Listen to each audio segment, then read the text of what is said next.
मी सायली आणि आपण पाहत आहात पुणे लोक. निवडणुकीचे प्रचार संपलेले आहेत, तरी सुद्धा जे उमेदवार आहेत त्यांची कामं संपत नाहीयेत, त्यांच्या तयाऱ्या संपत नाहीयेत आणि तरीही वेळात वेळ काढून आज आपल्याकडे प्रभाग 18 मधले राष्ट्रवादी तुतारी पक्षाचे जे उमेदवार आहेत, निकिताताई जगताप, योजनाताई चौगुले आणि रोहन गायकवाड सर, हे तिघे जण आज आपल्या स्टुडिओमध्ये खास गप्पा मारण्यासाठी आपल्या सोबत आलेले आहेत. नमस्ते. नमस्ते. काय मग कशी काय तयारी चालू आहे तुमच्या तिघांची? पण एकदम मस्त आणि एकदम पॉवरफुल पद्धतीने आम्ही सज्ज आहोत निवडणुकीच्या निवडणुकीसाठी खास एकदम पॉवरफुल पद्धतीने. कसा लोकांचा रिस्पॉन्स कसा आहे? लोकांचा रिस्पॉन्स आम्हाला अतिशय पॉझिटिव्हच आहे. लोकांना आता एक नव्या चेहऱ्याची उत्सुकता आहे असं म्हणू शकतो आपण, की काम करण्यासाठी आता लोकांना देखील नवे चेहरे हवेत की जे आपलं काम करतील. आणि तसा म्हणजे आम्ही देखील तसा विश्वास संपादन केलेला आहे लोकांकडून, की नाही बाबा हा यांच्यात काहीतरी आहे, हे बोलतायत म्हटल्यावर काहीतरी करणार. लोकांनी विश्वास ठेवला आता तुमच्या सगळ्यांवर? विश्वास तर आहे लोकांचा आणि ते येणाऱ्या 16 तारखेला जेव्हा मतपेटी उघडल, जेव्हा ईव्हीएम ची काउंटिंग सुरू होईल, तर नक्कीच संपूर्ण पुणे शहराला दिसेल की यावेळेस जनतेचा कल जो आहे तो तुतारीकडे आहे, जनतेचा जो कल आहे तो तरुणांकडे आहे, जनतेचा जो कल आहे तो सुशिक्षित उमेदवारांकडे असणार आहे. त्याच्यामुळं अनेक दिवसाची जी धाकधूक होती, अनेक दिवसापासूनचा जो स्ट्रेस होता, तो कुठेतरी काल संध्याकाळी 5:30-6 वाजता संपला. आणि आज आम्ही या ठिकाणी तुमच्याशी गप्पा मारायला तुम्ही आम्हाला आमंत्रित केलं, त्याबद्दल पुणे लोक या चॅनलचे प्रथम मी आभार मानतो. आणि खरं पाहता गेलं तर एवढ्या दिवसापासून आज पहिल्यांदा ह्या टायमाला म्हणजे 1:45 वाजता रिलॅक्स बसायला पहिल्यांदा भेटलंय.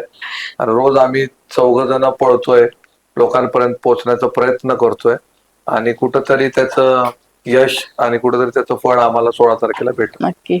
आता प्रभागामध्ये तुम्ही प्रचार करत होता सगळेजण, आणि माझ्या माहितीप्रमाणे तुमच्या पॅनलमध्ये जे तुम्ही 4 उमेदवार आहात ते वयाने कुठेतरी कमी आहेत बाकीच्या उमेदवारांपेक्षा, सुशिक्षित आहात, शिक्षणाच्या डिग्र्या तुमच्याकडे आहेत, तर या सगळ्या गोष्टींचा तुम्हाला उपयोग होईल असं वाटतं? 100%.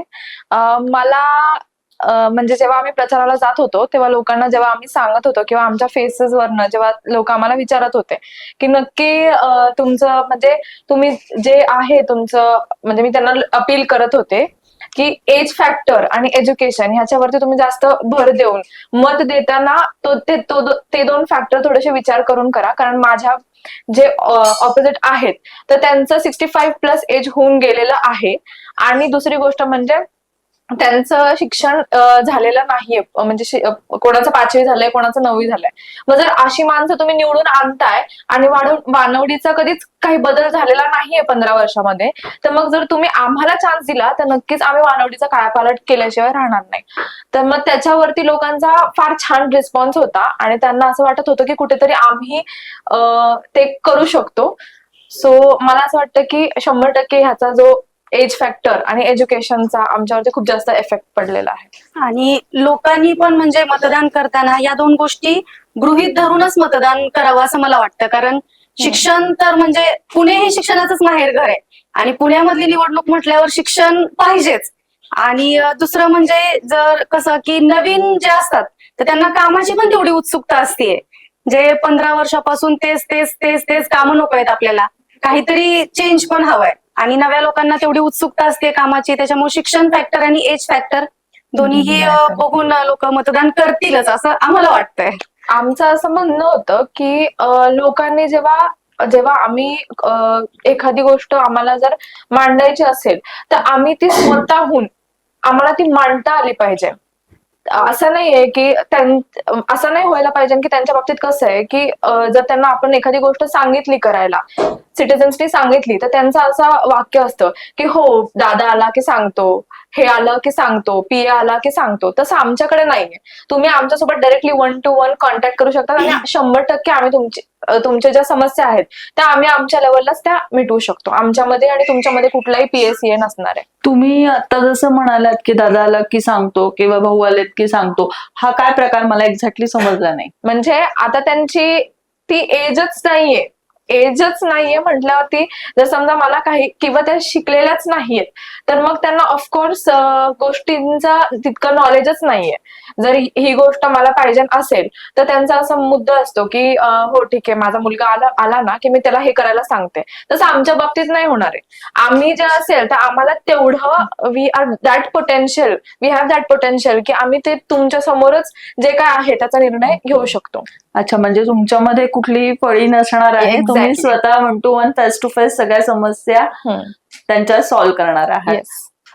खरं म्हणतात ना की आई शिकली की पूर्ण घर शिकतं, तसा हा एक प्रकार आहे.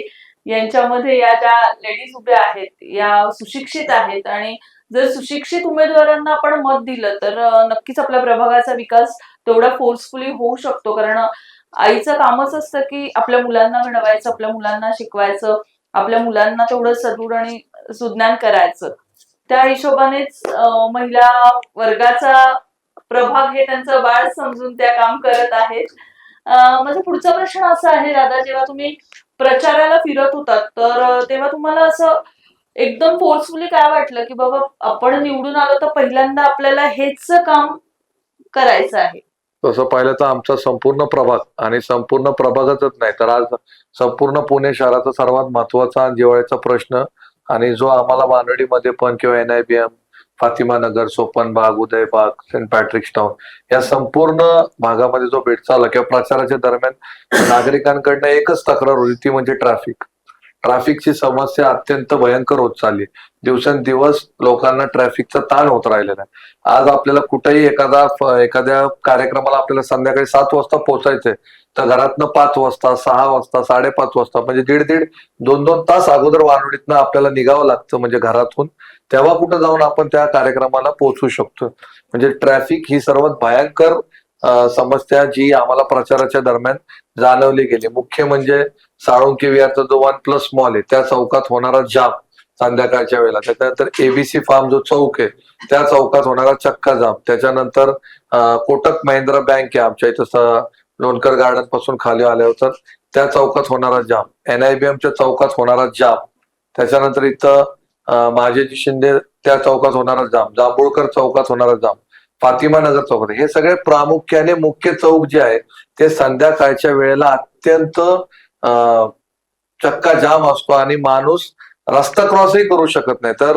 म्हणजे इथून दुसरीकडे जायचं म्हटल्यावर 1.5-2 तास तुम्हाला अगोदर निघावं लागतं. त्यामुळं आम्ही निवडून आल्यावर प्रथम आम्ही वानवडी असेल, NIBM असेल, फातिमा नगर असेल किंवा आमच्या प्रभागातला जो काही भाग आमच्यामध्ये आलेला आहे त्याच्या वाहतुकीवर आम्ही सर्वात प्रथम काम करणार आहोत. ते तुमचं म्हणजे वानवडीमध्ये तुम्ही ज्या प्रभागामध्ये आता उभे आहात त्या प्रभागामध्येच तुमचं बालपण गेलं का?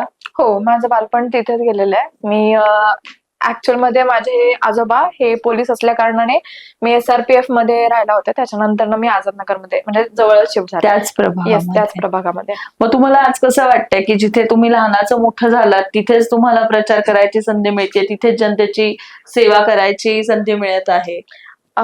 विशेष म्हणजे ज्या मी डिफिकल्टीज फेस केलेल्या आहेत लहानपणापासून, ज्या मी ऑब्झर्व केलेल्या आहेत, मला असं वाटतं की माझ्या पुढच्या पिढीने ते फेस नको करावं, म्हणून मग मी त्याच्यावरती जरा जास्तीच फोकस करून आहे. आणि तुमचा इमोशनल टच पण तेवढाच असेल की हो, खूप बाबा जास्त. लहानपणापासून मी इथे वाढली आणि आज इथे ॲज अ नगरसेवक म्हणून मी निवडून येईल वगैरे, Yes, त्या खूप, गोष्टी खूप. इमोशनल्स असतात. हो. ताई तुम्ही राजकारणामध्ये तिच्यासारखंच माझं पण सेम आहे. मी पण आम्ही दोघी पण आझादनगरच्याच मुली आहोत. अरे वा. आणि माझं सासर देखील वानवडीच, म्हणजे नशिबाने तिथेच तिथेच झाले. मिळालेलं आहे. वानवडीमध्येच राहिला सासर माहेर एकच झालं. सेम दोघींचा, म्हणजे जसं तुम्ही त्यांना विचारलं तोच माझा पण बॅकग्राऊंड तसाच आहे की बालपण पूर्ण वानवडीतच, आझादनगरमध्येच, आणि सासर देखील वानवडीच असं झालं. अच्छा, राजकारणामध्ये कसे काय तुम्ही सगळेजण आलात? म्हणजे राजकारण, समाजकारण, राजकारणामध्ये एकदम असं म्हणजे कसं झालं, माझे मिस्टर होते आणि माझं समाजकारण चालू होतं. मी 8 वर्षापासून सोशल वर्कच काम करत होते आणि मग नंतर आता त्याच सोशल वर्कचा अनुभव म्हणून, कारण आता जे बघितलं की हे राजकारण नाही करायचं आम्हाला, सत्ता जरी आली तरी आम्हाला समाजकारण करायचंय, म्हणून राजकारणात उतरावं लागलं आम्हाला. आणि ताई, तुमचं बॅकग्राऊंड, फॅमिली बॅकग्राऊंड राजकारणामधलं आहे का? हो, माझे म्हणजे माझा भाऊ, राजकारण असं नाही, माझे भाऊ, माझे वडील आणि चुलते हे तिघही समाजकारणात त्यांना खूप म्हणजे मला वाटतं 25 वर्षापासून वडील आणि चुलते 25 वर्षापासून समाजकारणात आहे. माझे वडील आनंदवन जे आहे, ग्रीन नंदनवन जे आहे, त्याच्यामध्ये त्यांनी 1000+ झाडं लावायचं काम, म्हणजे त्यांनी आणि त्यांच्या ग्रुपने 1000+ झाडं लावायची कामं केलेली आहेत. माझ्या भावाने स्वतः कोविड असू देत किंवा कुठल्याही डिफिकल्ट सिच्युएशन असू देत, त्याच्यामध्ये इतक्या नागरिकांना मदत केलेली आहे की मी असं नाही म्हणणार की मी माझं स्वतःचं नाव आहे वानवडीत, पण मी त्याच्यामुळे आज नावलौकिक आलेले आहे. म्हणजे फॅमिली सपोर्ट आणि Support, फॅमिलीचा yes, yes. वारसा, त्यातनं या सगळ्या गोष्टी आहेच. आलेल्या आहेत. Yes. दादा, तुमचं मला काय? कुठलाही राजकीय वारसा नाही किंवा माझ्या घरात लांब लांब पर्यंत कोणी राजकीय नाही. किंबहुना माझ्या आई वडिलांना जर तुम्ही समक्ष भेटला तर तुम्ही म्हणणारच नाही की हे रोहनचे आई वडील आहेत, किंवा माझ्या नात्यागोत्यात पण कोणी राजकारण नाही. हा, परंतु मला समाजकारण, राजकारणाची आवड होती. तसं मी नेहमी सांगतो की मला 17 वर्ष राजकारणात झाले. 15 वर्ष मी एका विशिष्ट पक्षात काम करत होतो आणि त्याच्यानंतर 1 वर्ष गॅप घेऊन त्याच्यानंतर मी आता राष्ट्रवादीमध्ये गेले 6-8 महिन्यापासून मी तिथं काम करत आहे. त्याच्यामुळे माझ्या घरात तरी राजकीय कुठला वारसा नव्हता, परंतु काम करायची इच्छा होती, समाजकारण करण्याची इच्छा होती.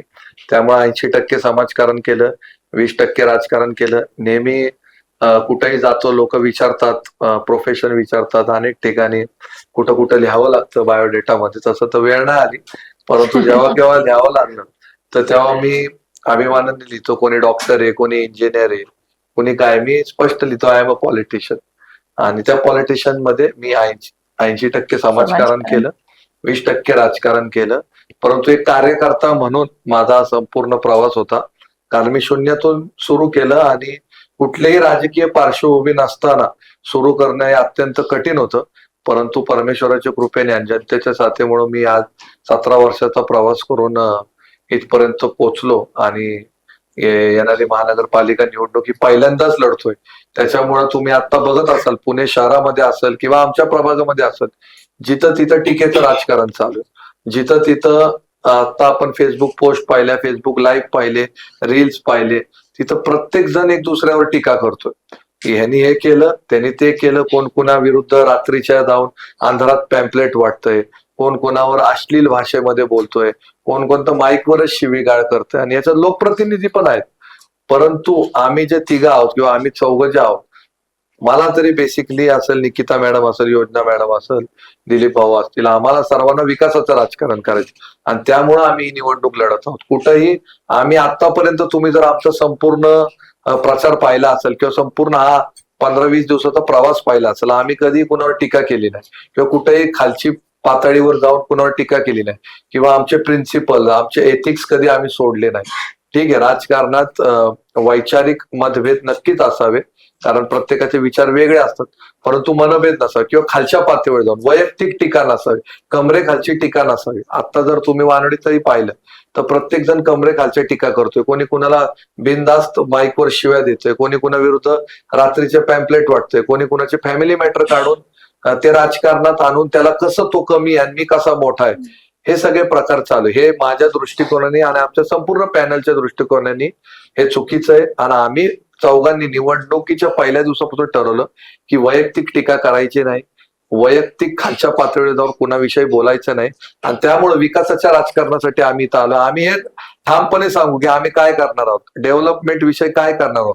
वानडीचा, NIBMचा, साळुंकीविहारचा, फातिमा नगरचा कायापालट आम्ही आमच्या कामाच्या माध्यमातून कसा करणार याविषयी आम्ही बोलणार. परंतु कुणावरही आमच्या विरोधात जरी असले, आमच्या विरोधात ते निवडणूक जरी लढत असले, परंतु आमच्याकडून कुठेही खालच्या पातळीवर जाऊन राजकारण होणार नाही, जे आम्ही केलं नाही, करणारे नाही. आणि विकासाच्या राजकारणासाठी आम्ही इकडं आलो आहोत आणि विकासासाठीच आम्ही निवडून जाऊन महापालिकेत जाणार. ते महिला म्हणून तुम्ही आता राजकारणामध्ये उतरला आहात, दोघींची ही पहिली वेळ आहे, तर तुम्हाला काही असे अनुभव आले आहेत का दोघींना, की कधीतरी असं होतं की बाबा आज महिला म्हणून कुठेतरी अनसिक्युअर्ड वाटतंय, किंवा काहीतरी विचित्र अनुभव आलाय, किंवा असं की अरे आज आपण महिला म्हणून इथे आपण मागे पडतो, असं काही तुम्हाला वाटलं का कधी? जेव्हा आता म्हणजे फक्त राजकारणापुरतंच नाही, पण आता इतर वेळेला देखील जरी आपण जेव्हा बाहेर जातोय, तर सगळ्यात मोठा जो प्रश्न असतो की रात्रीच्या वेळेला बाहेर जेव्हा महिला जातात, तर महिला संरक्षण हा जो मुद्दा आहे, तर याच्यावरती म्हणजे ऑल ओव्हर पुण्यात असेल, शहरात असेल, हा विचार करण्यासारखाच मुद्दा आहे. तर ह्या गोष्टीवरती आम्ही म्हणजे महिलांना तेवढं सबलीकरण आपण जे म्हणू शकतो, तर त्याच्यासाठी जागृत करून किंवा आम्ही काय करू शकतो या गोष्टीवरती, हे सगळे मुद्दे मांडतच आम्ही महिलांपर्यंत पोहोचण्याचा पूर्ण प्रयत्न चालू आहे आमचा सध्या. आणि त्याच्यातून आम्हाला फीडबॅक असे आलेला आहे की जसं मी पहिल्यांदाच सांगितलं की नाही बाबा ह्या खरंच करू शकतात, आणि की राजकारण नाहीच, ज्या काही गोष्टी आम्ही सांगत आहोत किंवा आमचं जे ध्येय आहे काम करण्याचं, तर ते पूर्णपणे लोकांसमोर इनर व्हॉइसच आहे आमचा की नाही आम्हाला हे खरंच करायचंय आणि तुम्ही आम्हाला एक संधी द्या. आणि त्याच्याही पुढे जाऊन जसं की आता रोहन भाऊनी सांगितलं की वैचारिक मतभेद असतील किंवा एकमेकांवर टीका वगैरे असतील, तर आम्हा चौघांनाही एकच अभिमान या गोष्टीचा जास्त आहे की आम्ही ज्या पक्षाचं उमेदवार आहोत, तो पक्ष जो आहे तो धर्मासाठी नाही तर कर्मावरती विश्वास ठेवून काम करणारा पक्ष आहे, आणि ह्या गोष्टीचा आम्हाला जास्त अभिमान आहे. त्याच्यामुळे आम्ही देखील त्याच गोष्टीवरती काम जोरात करत आहोत.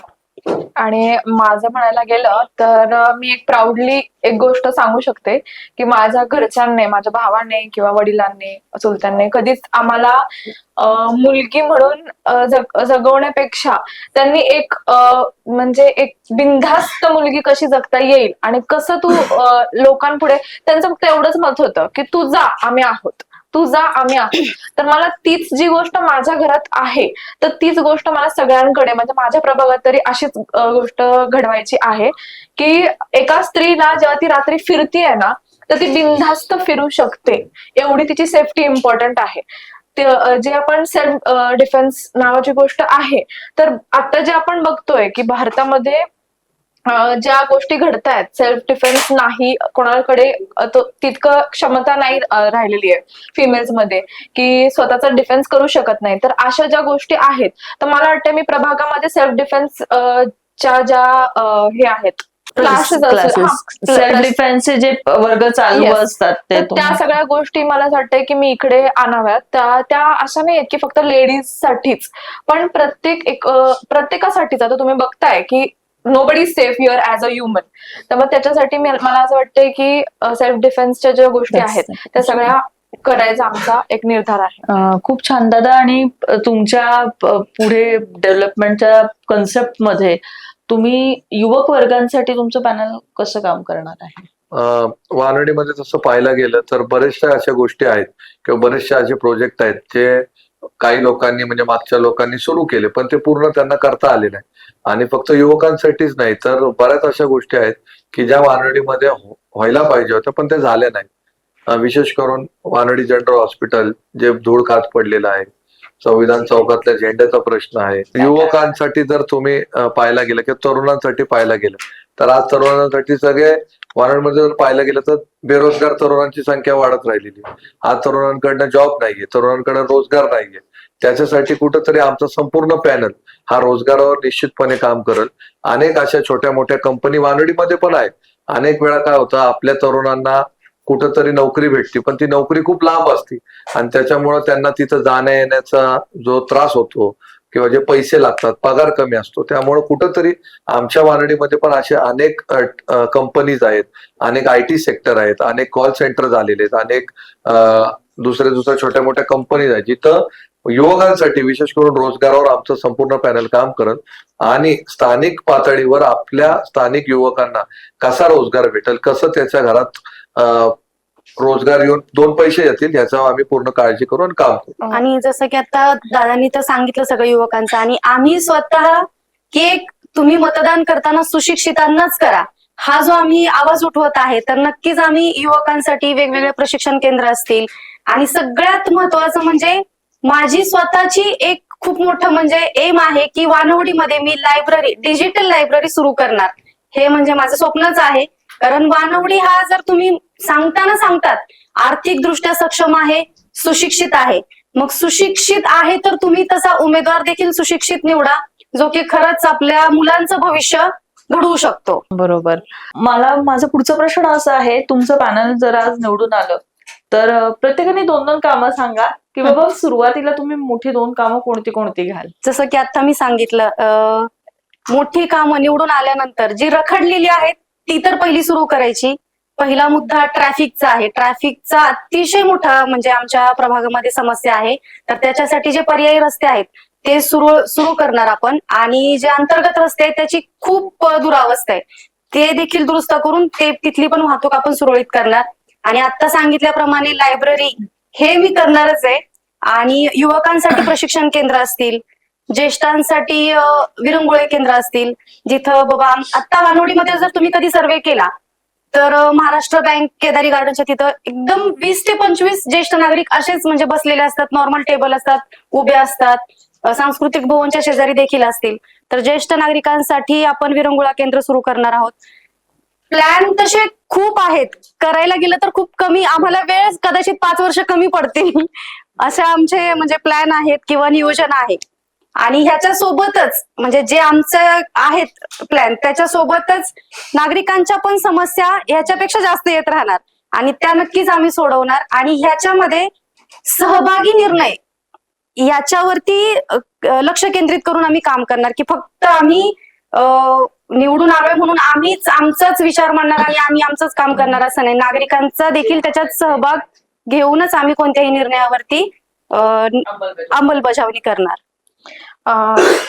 मी स्वतः एक आर्किटेक्ट आहे आणि architect is responsible for the infrastructure of his on nation. तर मग त्याच्याशी जे आहेत गोष्टी, इन्फ्रास्ट्रक्चरशी रिलेटेड ज्या गोष्टी आहेत, तर ज्या रोड, पाणी, ड्रेनेज ह्या सगळ्या तर बेसिक गोष्टी झाल्या. पण मला असं वाटतं की जे आपले जर तुम्ही कुठे दिल्लीमध्ये गेला किंवा कुठल्याही बाहेरच्या कंट्रीजमध्ये वगैरे गेला तर त्याच्यामध्ये एक सिस्टमॅटिक पद्धत आहे, त्यांची रोड्सची एक कन्सेप्ट आहे. तर मला असं वाटतं की ती जी जर रोड्सची कन्सेप्ट आपण इकडे आणली, पाईपलाईन्स, जे अंडरग्राऊंड पाईपलाईन्स आहेत, अंडरग्राऊंड इलेक्ट्रिसिटी लाईन्स आहेत, या सगळ्या जर गोष्टी आपण एक सेट केला त्यांचा, तर त्या पद्धतीने जर आपण जर आपण हे केलं तर मला असं वाटत नाही की 15-20 वर्ष पण त्याची खराबी होईल. तर मला पहिला मुद्दा तर तो आहे इन्फ्रास्ट्रक्चरचा. आणि दुसरी गोष्ट म्हणजे जसं मॅमने सांगितलं तसंच जे जॉगिंग ट्रॅक्स वगैरे आहेत, म्हणजे आम्हाला जिकडे जे कळालं प्रचारासाठी गेल्यावरती जे कळालं तेव्हा आम्हाला असं कळालं की जॉगिंग ट्रॅक्स आम्हाला नाहीयेत, गार्डन्स नाहीयेत, चिल्ड्रन प्ले एरियाज नाहीयेत, प्लेग्राऊंड नाहीयेत. तर अशा सगळ्या ज्या गोष्टी आहेत त्या सगळ्या मला असं वाटतं की म्हणजे बिंग अन आर्किटेक्ट मला असं वाटतं की त्या माझ्या प्रभागात व्हायला पाहिजेत. मी जर 2 गोष्टी सांगितल्या तर मला वाटतं तो माझ्यावर अन्याय होईल की फक्त मी 2च गोष्टी सांगितल्या, त्यामुळे मी 2 गोष्टीच्या ऐवजी थोड्या 2 गोष्टी जास्त सांगतो. सर्वात प्रथम तर मी जर निवडून आलो तर वानवडी मध्ये जर आपण पाहिलं संपूर्ण NIBM पासून तर फातिमा नगर पर्यंत खूप जास्त हॉकर्सची संख्या वाढलेली आहे. आणि कुठंतरी ही संख्या वाढलेली आहे आणि नेहमी नागरिकांकडे होतं हॉकर्स वाढलेत.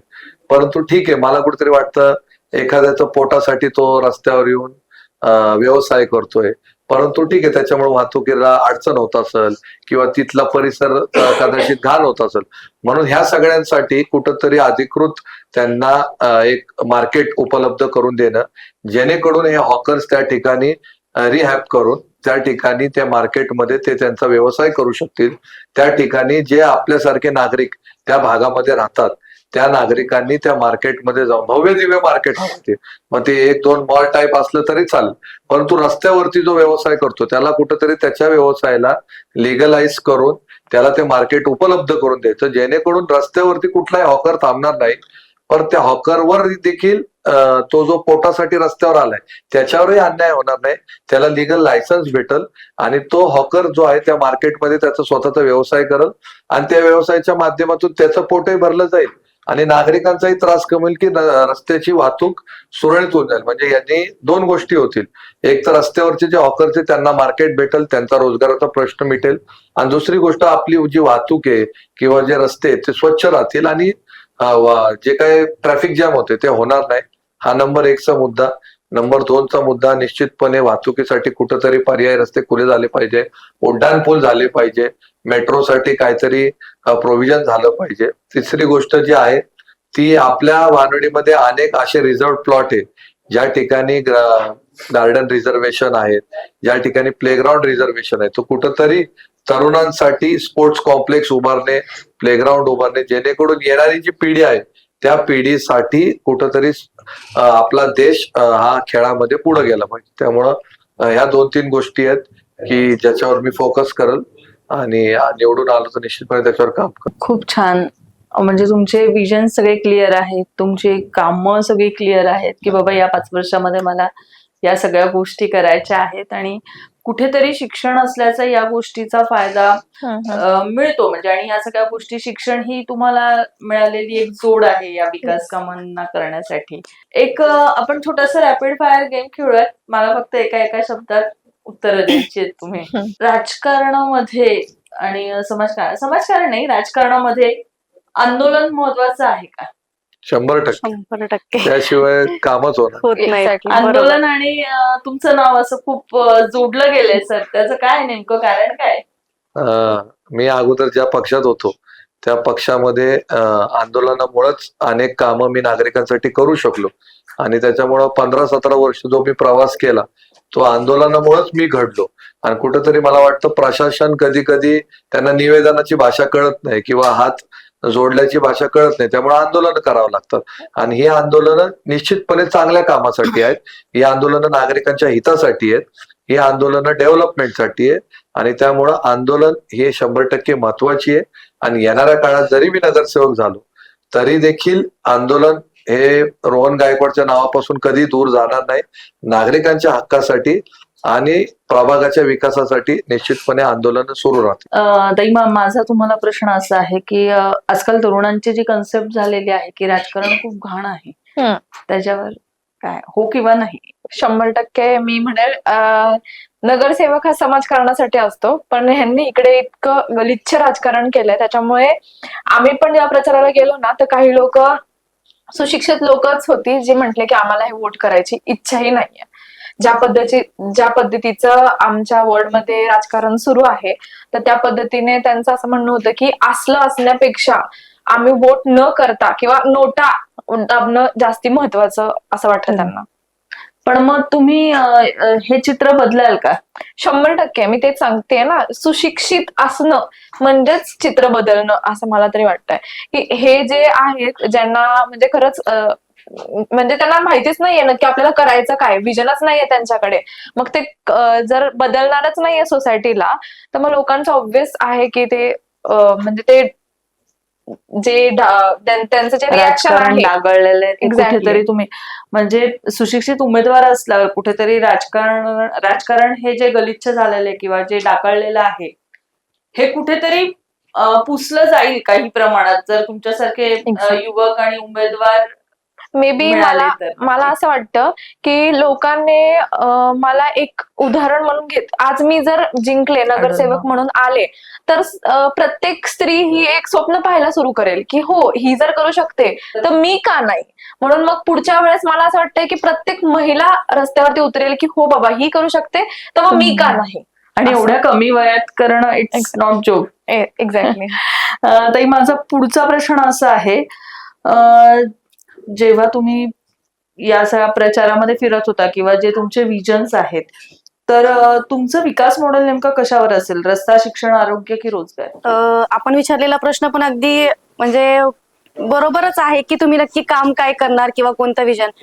तर शिक्षणासोबतच आरोग्य, रोजगार आणि स्वच्छ परिसर असेल किंवा शिस्तबद्ध परिसर, माझा जो प्रभाग असेल तो शिस्तबद्ध, या सगळ्या गोष्टींची सांगड घालूनच माझं काम विकास मॉडेल असणार आहे.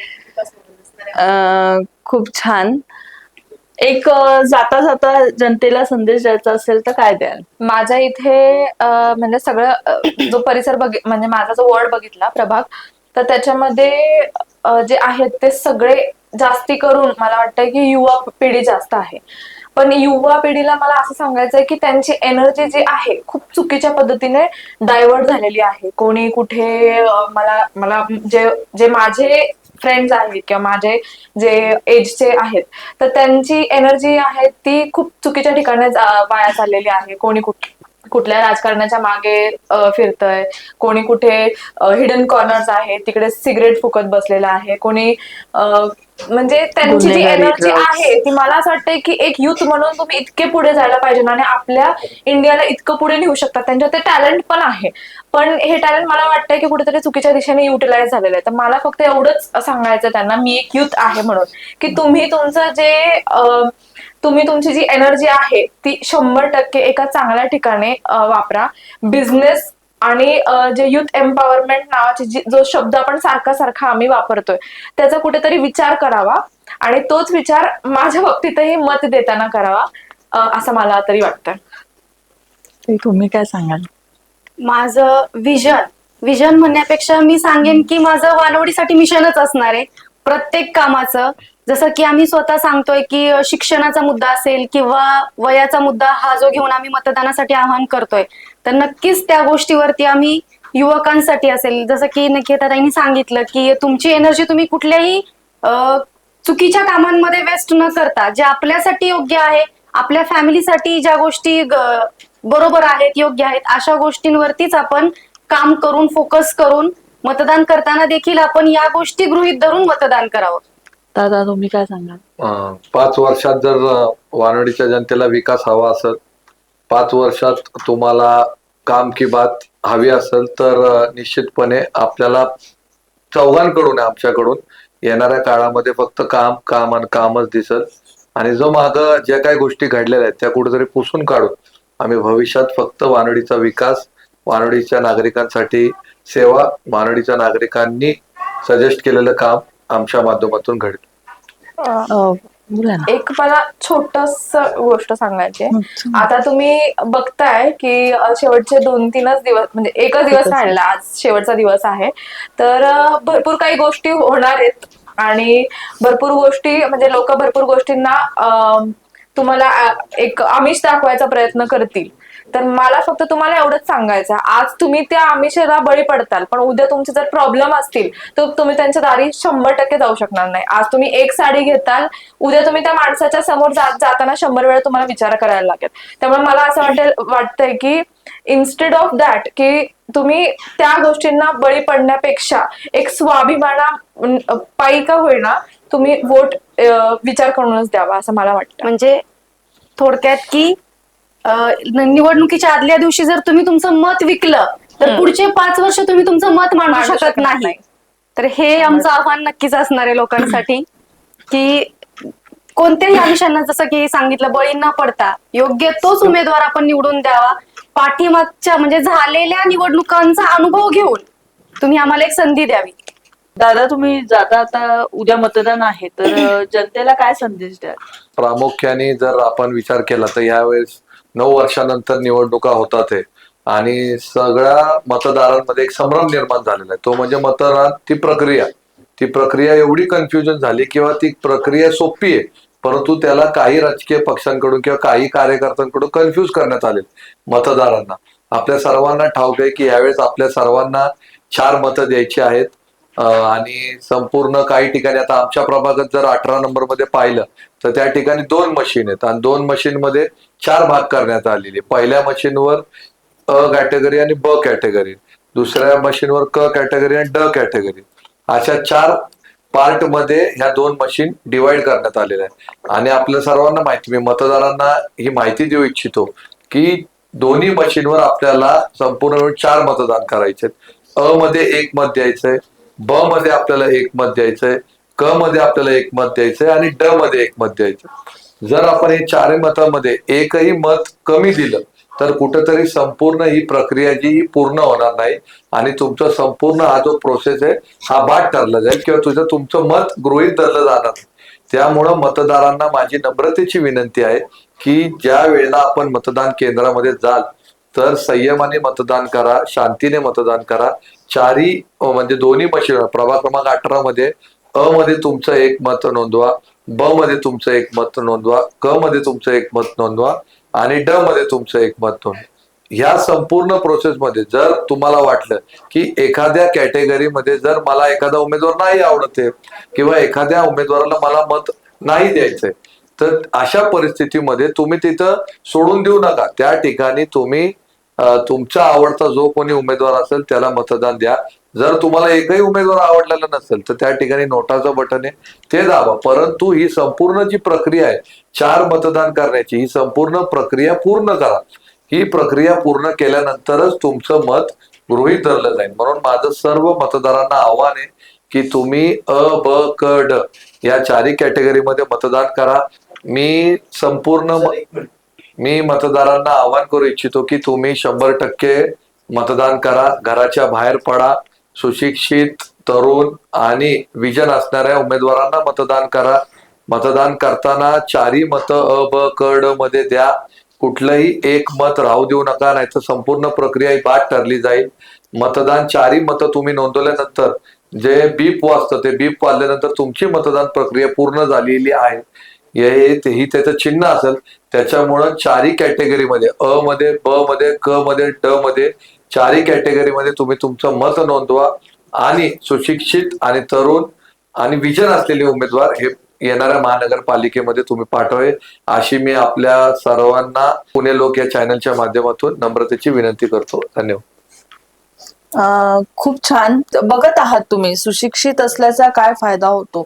सुशिक्षित लोकांची विचारसरणीच तशी असते की समोरच्याची रेष न पुसता आपण कसं पुढे जाऊ, म्हणजे आपण त्यांची रेष न पुसता आपली रेष कशी वाढेल या गोष्टीकडे त्यांचा फोकस कायम असतो. त्यामुळे तुम्हीही मतदान करताना सुशिक्षित आणि योग्य त्या उमेदवारालाच मतदान करा. आणि अशाच खूप साऱ्या मुलाखती पाहण्यासाठी, अशा खूप साऱ्या राजकीय अपडेट्स पाहण्यासाठी पाहत राहा पुणे लोक. धन्यवाद.